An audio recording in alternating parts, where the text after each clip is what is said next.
Bonjour à tous, bienvenue dans Cult & Click pour une nouvelle vidéo dédiée à Pixar, l'histoire du studio américain à travers 6 films marquants.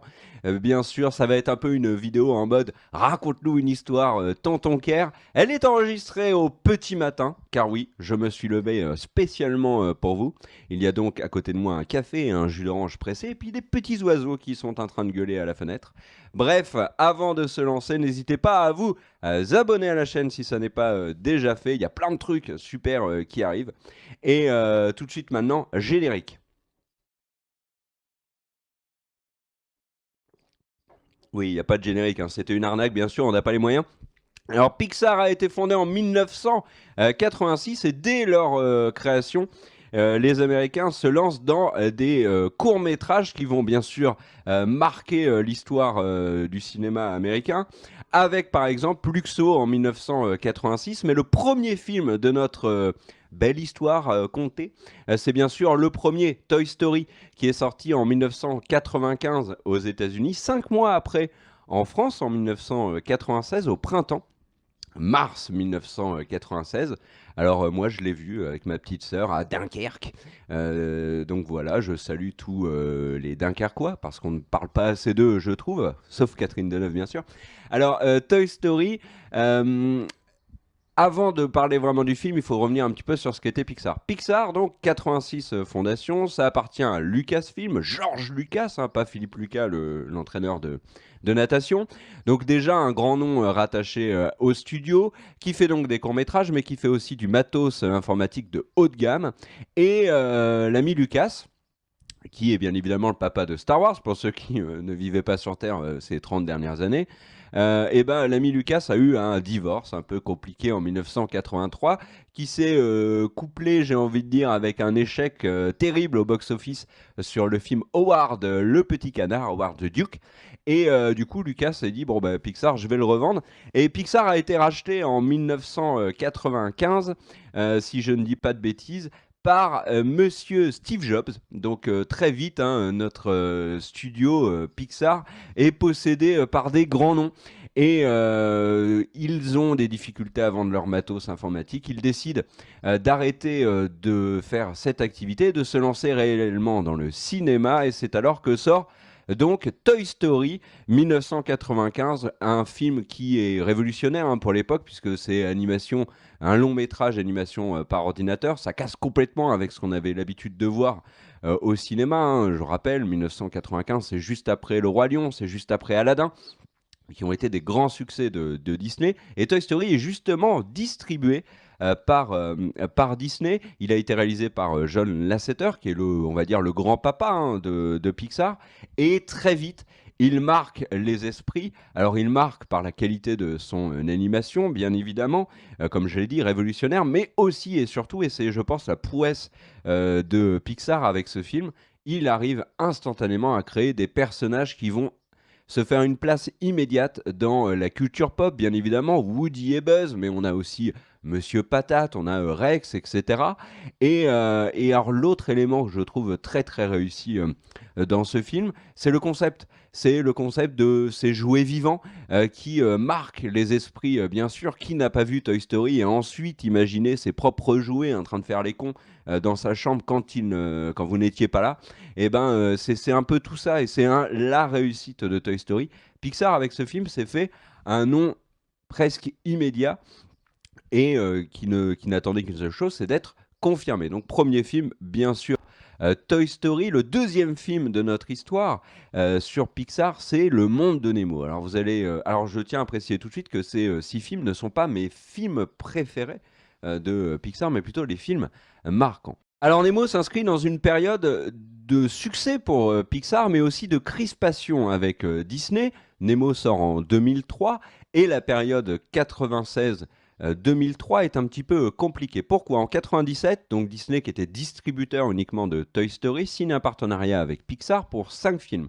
Mais les négociations sont très compliquées puisque Pixar veut faire Toy Story 2, Et Disney ne veut pas de Toy Story 2 au cinéma. On est dans une période où Disney sort ses suites, vous le savez, avec le retour de Jafar, le Roi Lion 2, etc.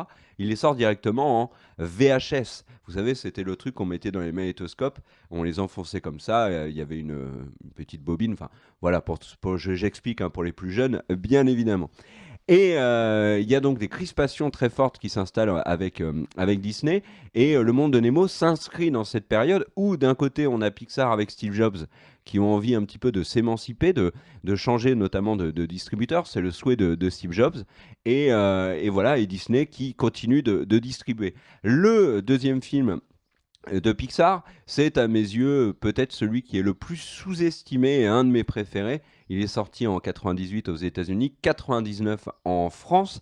Euh, Petite anecdote, hein, j'étais abonné à l'époque à Ciné Live et le magazine avait mis 5 sur 5 à Mille et une pattes. Et Mille et une pattes a eu une des meilleures notes de l'histoire du magazine et c'était complètement justifié. Le film était absolument superbe et il a été suivi donc par Toy Story 2 qui ne fait pas partie du partenariat entre Pixar et Disney de 5 films puisque ces 5 films sont Mille et une pattes. On a ensuite, je retrouve mes petites notes, Monstres et compagnie, Nemo bien sûr, Les Indestructibles et Cars.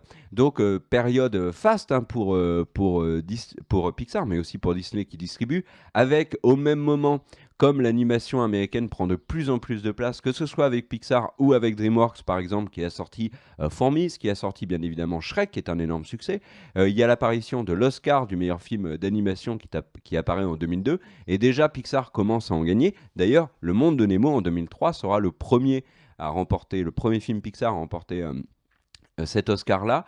Alors pourquoi le monde de Nemo? Parce qu'il est finalement dans la veine de ce que a proposé Pixar, avec Monstres et compagnie, avec Les Indestructibles juste après, avec Cars hein, aussi, qui est souvent pointé du doigt, mais qui est le premier est très très réussi. Ce sont des films de très bonne qualité, avec une animation qui est très propre, qui est dans la veine de Toy Story, mais encore plus travaillée, bien évidemment, puisque les techniques évoluent, des personnages très attachants, une musique aussi, bien sûr, mais il y a encore un petit truc qui manque. Il n'y a pas la folle magie Pixar qui arrivera par la suite. Alors, Le Monde de Nemo, pourquoi avoir choisi ce film plus que les autres? Eh bien, parce que dans cette période, Le Monde de Nemo, c'est un énorme succès. Un succès inattendu. Le film a fait plus de 300 millions de dollars aux États-Unis, ce qui est énorme à cette époque. Et il est à 930 millions de dollars à travers le monde. C'est pas loin du milliard donc. Et pareil, pour un film d'animation, c'est absolument monstrueux. Et le film a toutes les qualités évoquées hein, précédemment. Donc, il a énormément de charme. Il est très beau. Des personnages qui sont attachants. Des personnages secondaires qui vont aussi marqué, hein, Dory par exemple. Donc Le Monde de Nemo est une vraie réussite qui s'inscrit dans une période vraiment délicate qui se conclut avec une rupture pure et simple entre Pixar et Disney. Les négociations sont vraiment vraiment compliquées et en 2004, Pixar s'envole de ses propres ailes, j'ai envie de dire, pour une nouvelle aventure. C'est là que commence notre troisième partie, j'ai envie de dire, qui va concerner deux films. Donc il y a deux de ces 6 films qui sont dans cette période que j'appelle l'âge d'or de Pixar. Cette glorieuse période pour Pixar commence en 2007 avec Ratatouille. Alors à cette époque, moi, qui suis un immense amoureux déjà de Pixar depuis ses débuts, celui qui m'a le plus marqué, comme je l'ai dit précédemment, c'est Mille et une pattes, que je vous invite d'ailleurs à regarder, hein, avec ces personnages en couleur, ces répliques que je n'ai pas oubliées. Hein. Nous avons connu bien pire avec la brindille de 68. Bref.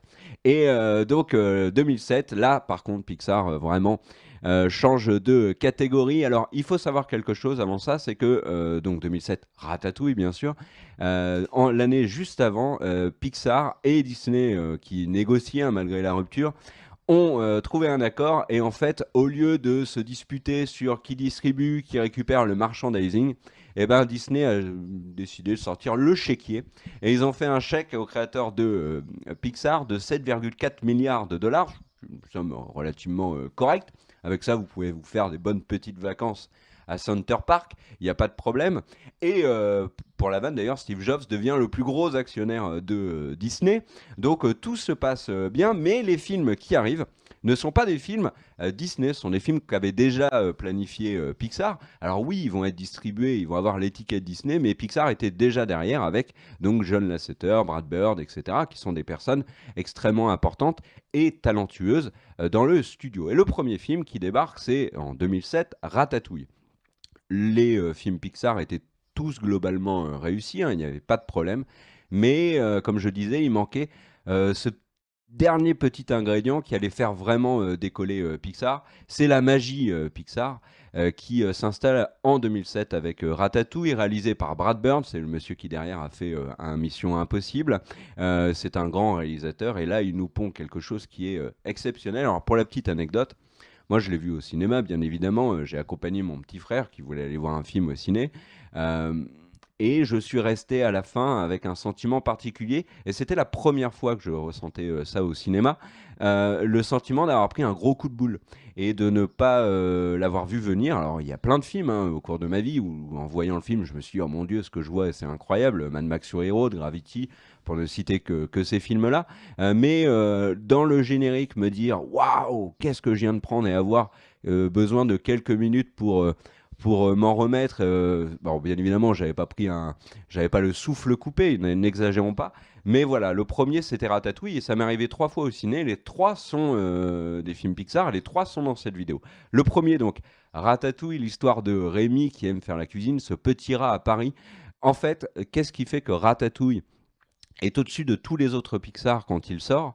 Eh ben, c'est sa poésie, c'est le charme que ce film dégage, c'est Paris, c'est la bouffe, c'est le fait qu'il n'y a aucun réel antagoniste dans le film. Alors bien évidemment, il y a le chef du restaurant, mais enfin des cuisines, mais dans les faits, non, on est plutôt dans un très bon esprit dans Ratatouille. Il y a Colette, il y a Linguini. Le film est absolument superbe et il marche et il fait énormément de bien.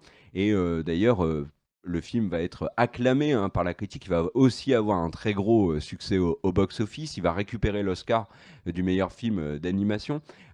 Pixar qui a déjà récupéré 19 Oscars au total et 10 Oscars du meilleur film d'animation. Donc c'est du lourd. Il y a une musique qui est absolument superbe. Le thème français Le Festin, signé Camille. Enfin bref, Ratatouille, chef-d'œuvre. Moi, je n'hésite pas à le dire. Et là, on entre vraiment. Donc Pixar, moi, m'a énormément étonné avec Ratatouille. Et il rentre vraiment dans une période où il marche sur l'eau. Le studio est bluffant. Ils enchaînent l'année d'après donc en 2008 avec Wall-E d'Andrew Stanton. Les 20 premières minutes de Wall-E, c'est absolument parfait. Donc vous savez quand le petit Wall-E est tout seul et qu'il est en train de faire son boulot avec les déchets. euh, Franchement, Wall-E est une grande réussite. Aussi, alors le film perd un peu de force quand Wall-E part dans l'espace, mais ça n'est pas le problème. Le film est globalement une vraie réussite. Et là, alors arrive l'incroyable, le magique, là-haut. 2009, c'est le film suivant que je vais vous présenter, le quatrième. Je vais m'arrêter plus longuement dessus. Alors, là-haut a été réalisé par Pete Docter et Bob Peterson. Il raconte hein, cette histoire de Carl Fredricksen qui a perdu sa femme, malheureusement, Ellie, et qui, alors qu'il va être chassé dans une maison de retraite, décide de s'en aller avec sa maison. La maison qui le rattache à son épouse décédée, avec l'aide de ballons, et il emmène avec lui Russell, et ils vont donc sur les chutes perdues, parce que l'aventure, c'est extra. Et alors là-haut, je vais être très honnête avec vous, c'est mon Pixar préféré, de loin, mon film d'animation préféré, et un de mes films préférés tout court. J'ai un amour pour ce film qui est incroyable, je l'ai vu plein de fois, 3 ou 4 fois au cinéma, une bonne vingtaine de fois à côté, et toujours cette même magie qui s'opère, les larmes qui arrivent toujours au même moment, hein. J'en ai déjà parlé sur la chaîne, mais la scène où Carl est tout seul dans son fauteuil et qu'il est en train et qu'il découvre que Ellie a écrit dans le livre toutes ses aventures en sa compagnie, cette scène me fracasse la gueule à chaque fois que je la vois. Là-haut, c'est beau, Là-haut, c'est drôle, c'est vraiment très très drôle, c'est très attachant. Et ça aborde aussi, et c'est une des grandes forces de Pixar, ça a des thématiques qui sont assez innovantes et qui sont rarement abordées dans ce genre de film.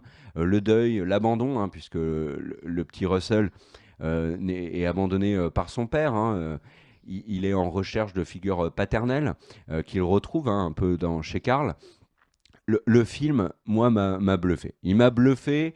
Et là, pour moi, Pixar était au-dessus de tout.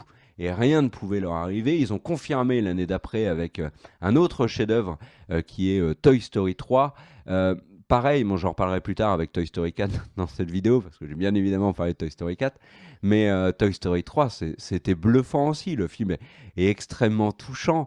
Il est très beau. Il est un petit peu impertinent. Il parle aussi, et c'est la grande force de Pixar, il parle aussi bien aux petits qu'aux adultes. D'ailleurs, je reviens sur là-haut, mais pour l'avoir vu plusieurs fois au cinéma, c'est incroyable à quel point le film n'impactait pas les gens de la même manière en fonction de leur âge. C'est-à-dire que les scènes qui, moi, par exemple, ont ému énormément de monde dans la salle, mais pas les enfants. Par contre, les enfants ont, devant là-haut, ont vécu certaines scènes de manière assez traumatisante. Quand Kevin, par exemple, est blessé à la patte et entend ses petits hurler, dans le cinéma, je me rappelle, il y avait plein de gamins qui pleuraient, alors que les adultes, eux, ont versé des larmes à d'autres moments. Euh, c'est ça aussi la force de Pixar, c'est de parler différemment à différents publics et de savoir les toucher réellement, savoir les faire rire aussi. Et ça, c'est très fort. Donc là, voilà, l'âge d'or, c'est vraiment 4 Oscars du meilleur film d'animation. Donc Ratatouille, Wall-E, Lao, Toy Story 3. Pour moi, Pixar n'a jamais été aussi bon qu'à cette période. Et on va rentrer ensuite dans une autre période un peu plus délicate que j'ai appelée le Pixar Made in Disney. Symbolisé par le cinquième film sur lequel je vais me concentrer, c'est Le Monde de Dory. Alors, cette période Made in Disney est un peu plus sombre, mais pas non plus catastrophique, et il faut mettre un petit peu de... Enfin, il faut y aller un petit peu mollo, je vais pas défoncer Pixar non plus, mais on est dans une période où Pixar enchaîne des films où on sent véritablement l'influence de Disney, qui sont des films un peu plus décevants, parfois même très décevants, hein. Je pense à Monstre Academy, des films qui sont un peu plus faibles, qui sont moins inspirés, qui sont moins originaux. Ce sont des suites pour certaines. Donc j'ai dit Monstre Academy, il y a Les Indestructibles 2, il y a Cars 2, Cars 3. Euh, des films qui sont aussi basés sur de très très bonnes idées, qui ont de très très bons passages, mais qui sont imparfaits. Je pense à Vice Versa notamment, ou des films qui sont un peu plus faiblards, vraiment beaucoup moins inspirés, comme Rebelle, qui est très bien, Rebelle, mais voilà, il lui manque un truc, il lui manque ce supplément d'âme pour vraiment fracasser. Pareil pour Le Voyage d'Arlo, qui alors lui, pour le coup, est criant d'un manque d'inspiration. Euh, et alors, il y a Le Monde de Dory. Alors, pourquoi je mets Les Indestructibles 2 également dans le lot, même s'il est sorti en 2018. Pourquoi Le Monde de Dory? Bah, parce que déjà, c'est un très gros succès. Donc, finalement, la recette Pixar-Disney fonctionne. C'est indéniable. Mais par contre, voilà, il y a pas, il y a pas ce supplément d'âme. Je reviens beaucoup dessus, mais dans le monde de Dory, il n'y a pas cette originalité, il y a des scènes qui sont vraiment trop, je pense, et qui sont trop et qui nous sortent un peu du film et qui font que le film nous marque pas particulièrement. Je pense à la scène où les poissons conduisent un camping-car, si je dis pas de bêtises. Ça, c'est vraiment trop. C'est pas la finesse de Pixar. C'est pas ce qu'on avait pu voir dans Ratatouille ou dans Là-haut, etc. Et cette période-là de Pixar m'a vraiment beaucoup embêté. Et j'ai vraiment cru avoir perdu mon Pixar. Et j'étais assez peiné par ça. Et c'est alors que Pixar est venu me remettre une claque en me disant mais non, nous sommes toujours là. Alors il y a eu énormément de changements chez Pixar depuis le rachat de Disney. Il y a plusieurs personnes importantes qui sont parties du studio. Et puis il y a eu John Lasseter, le papa, hein, c'est pas le créateur, mais le papa de Pixar qui a été pris dans les scandales de MeToo, donc lui aussi a été mis en retrait. On est quand même dans une période aussi où Disney et Pixar, finalement, le lien entre les deux est très fin. Petit rappel, Planes 1 et 2 sont adaptés de la franchise Cars, mais sont des films Disney et pas du tout Pixar. Il y a John Lasseter qui travaille sur les films d'animation purement Disney, que ce soit Réponse ou les nouveaux héros. Et là, bah, forcément, on est dans une période de doute. Et comme je le disais, Pixar a su remettre les choses à plat et à nous renvoyer de bonnes tartes dans la tronche avec deux films. Le premier, c'est Coco, sorti en 2017. Alors je le mets pas, c'est pas mon sixième film, hein. Le sixième, c'est Toy Story 4. Mais déjà Coco, c'est brillant. Le film est très touchant. Il aborde aussi des thématiques difficiles, le deuil, l'acceptation de la perte d'un proche, et aussi, et ça j'ai trouvé que c'était très intéressant, de se concentrer sur la culture mexicaine et de la montrer aussi à l'écran différemment de ce qu'on a l'habitude de voir, c'est-à-dire que le Mexique, souvent hein, pour Hollywood, c'est le pays des cartels, c'est le pays de la drogue, c'est le pays qui nous envoie des immigrés. Là, pas du tout, il y a vraiment, c'est la culture musicale, les traditions mexicaines, l'architecture, les fêtes. Coco est très réussi. Il n'est pas parfait, je trouve que dans la moitié du film à peu près, on a un peu un passage à vide avec ces scènes que moi je n'aime pas trop chez Pixar qui sont voilà, la poursuite avec le méchant et on court, les scènes d'action, etc., qui sont pas le point fort de Pixar, mais qui sont finalement parfaitement en adéquation avec ce que propose Disney dans la plupart de ses films, hein, que c'est dans le MCU ou dans Star Wars. Euh, donc voilà, et mes Coco, voilà, vraiment réussite, saluée aussi et à juste titre. Et puis Toy Story 4. Alors là, Toy Story 4, on va s'y arrêter déjà un peu plus longtemps parce qu'on n'a pas fait la critique sur la chaîne. Donc Toy Story 4 qui est sorti cette année, réalisé par Josh Cooley. Josh Cooley qui était le monsieur qui avait écrit le scénar de Vice Versa. Quand même, c'est le quatrième épisode d'une saga et cinématographiquement parlant, j'ai envie de dire, les numéros 4 ont jamais, rarement été mieux que les précédents. Et puis on est dans une phase où les sagas commencent à avoir un peu de mal à exister et à se réinventer. C'est pas du tout le cas avec Toy Story 4. Moi, je le dis très honnêtement, c'est mon Toy Story préféré. Pourtant, j'ai aimé les trois premiers, qui sont tous les trois très différents, et le 4 est encore très différent de celui-là. Mais Toy Story 4 m'a énormément étonné. C'est mon troisième coup de boule, hein, après Ratatouille et là-haut. Et vraiment, ça m'a fait un bien fou de voir ce film. Je l'aime énormément. Alors, pourquoi Déjà, il y a quelque chose qui m'a énormément étonné dans le film, c'est son rythme. Toy Story 4 ne nous lâche pas une seule seconde. Quand le film s'est terminé, j'ai eu l'impression d'avoir eu le souffle coupé du début à la fin, d'être complètement dedans, de jamais décrocher. Et ça, c'est une vraie réussite. Alors après, il y a d'autres éléments qui sont fameux, les personnages, la capacité qu'a eu le film à se réinventer, à sortir de la bande classique avec ces ajouts de personnages très réussis. Le retour de la bergère, qui est un personnage avec énormément de caractère, mais et qui passe très bien. Il n'y a pas de fausse note autour de ce personnage. On a les peluches qui sont cousues l'une et l'autre. On a bien sûr Fourchette, qui est un personnage qui est extrêmement drôle et l'humour dans Toy Story 4 fonctionne quasiment à chaque fois. Et puis il y a le côté émotion bien sûr de Woody et Buzz parce qu'on est là avec eux depuis 1996 et qu'ils continuent de vivre leur vie de jouet.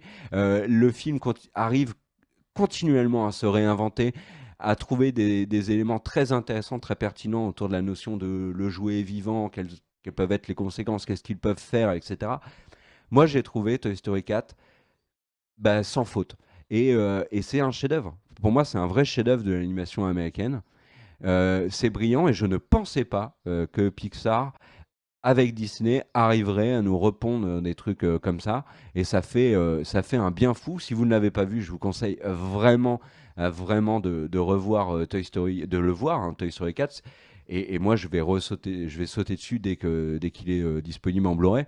Euh, Vraiment brillant. Brillant et parfait dans ce groupe de films que j'aime énormément et qui font que Pixar est quand même, à mes yeux, le plus grand Enfin, dans mon cœur, c'est le plus grand des studios d'animation. Alors, vous allez me dire, ah oui, mais il y a Ghibli, il y a tout ça. Oui, d'accord. Moi, je suis moins animation japonaise. J'en ai déjà parlé sur la chaîne.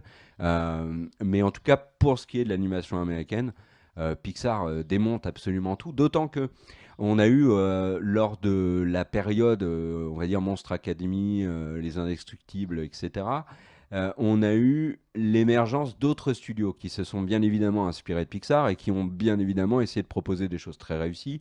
Par exemple, il y a DreamWorks, bien sûr, qui a cassé la baraque avec au moins les deux premiers Shrek. On a eu la Fox avec L'Âge de glace. On a eu Sony aussi, avec un peu moins de réussite. Et tous ces studios qui nous proposaient des films qui étaient quand même de très bonne facture. Shrek 2, par exemple, est excellent. Moi, j'ai adoré les Croods, Dragon, bien sûr. Euh, eh ben, ces studios-là, aujourd'hui, commencent à vraiment peiner à nous proposer des films intéressants. On le voit avec Comme des bêtes, avec Les Trolls, avec Les Mignons, etc., qui sont des films finalement beaucoup plus anecdotiques. Pixar continue, réussit à nous proposer encore de très grands films. Donc voilà. N'hésitez pas dans les commentaires à nous dire quels sont vos Pixar préférés. Si j'ai fait des petites erreurs, ne me tombez pas dessus non plus avec des fourches. Bon, oui, c'est le petit matin, c'est un long monologue. En tout cas, je suis très content d'avoir pu vous parler de Pixar. J'aime Pixar, j'aime certains de leurs films. Et j'avais envie d'en parler. Voilà, n'hésitez pas à vous abonner, n'hésitez pas à laisser un petit commentaire, le petit pouce vers le haut. Et si vous êtes en vacances, eh ben on vous souhaite, avec Big B qui ne pouvait pas être là pour cette vidéo, on vous souhaite de très bonnes vacances. Et si vous bossez, eh ben on pense à vous. Voilà, merci à Sylvain qui est également à la réalisation et qui est brillant, tout simplement. Ciao!